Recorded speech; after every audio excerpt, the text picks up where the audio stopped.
Australia चाहे 100 all out हो जाए, चाहे 120 ऑल आउट हो जाए, लेकिन जो ये चिरकुट बैटिंग ऑर्डर है ये चिरकुट ही रहेगा।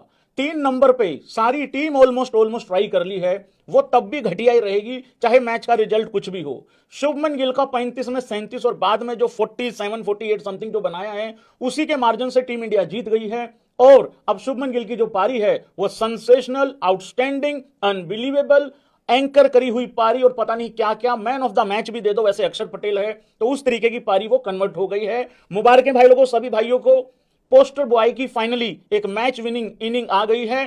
पोस्टर बॉय का मतलब लप्पेबाजी नहीं होता, पोस्टर बॉय का मतलब 120 का स्ट्राइक रेट नहीं, 117 का नहीं, 220 का भी स्ट्राइक रेट नहीं होता है। देखो जो जीत होती है ना, उससे तमाम चीजें इनरेलेवेंट हो जाती हैं, कि जो क्रिटिसिज्म होता है ना, फिर उस पर कोई किसी को कोई लेना देना नहीं होता उससे। तो भाई लोगों, टीम इंडिया जीत गई है, कांग्रेचुलेशन।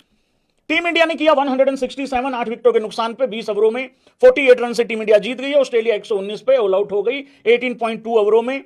हमारे पास जो बॉलिंग है वो पूरी प्रॉपर है। ऑस्ट्रेलिया की तरफ से 2 कौड़ी की बॉलिंग है। इसी का कारण है कि हमें उस घटिया बाबर आजम के इंटेंट से नहीं खेलना चाहिए। सबसे पहले बात करते हैं शुभमन गिल की पारी पे।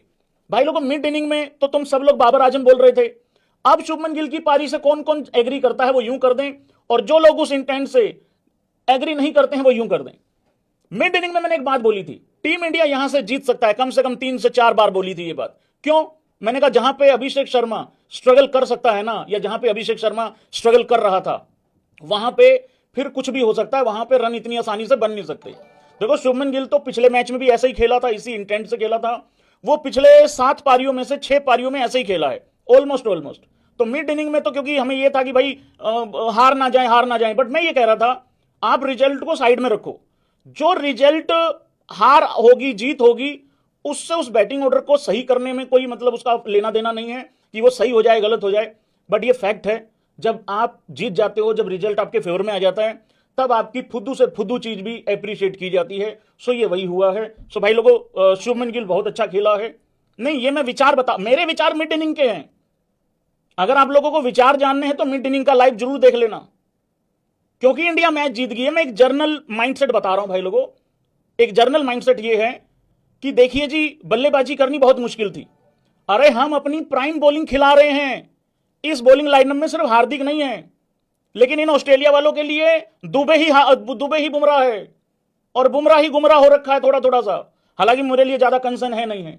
तो भाई लोगों, गिल की पारी जो है वो जस्टिफाई हो गई है। जिसको लगता है जस्टिफाई हो गई है, मेरे लिए तो जस्टिफाई है नहीं। मेरे लिए बेसिकली वो सोच जस्टिफाई नहीं है, क्योंकि इंडिया जीत गई है। अब आप ना तो जायसवाल को याद करोगे, ना संजू सैमसन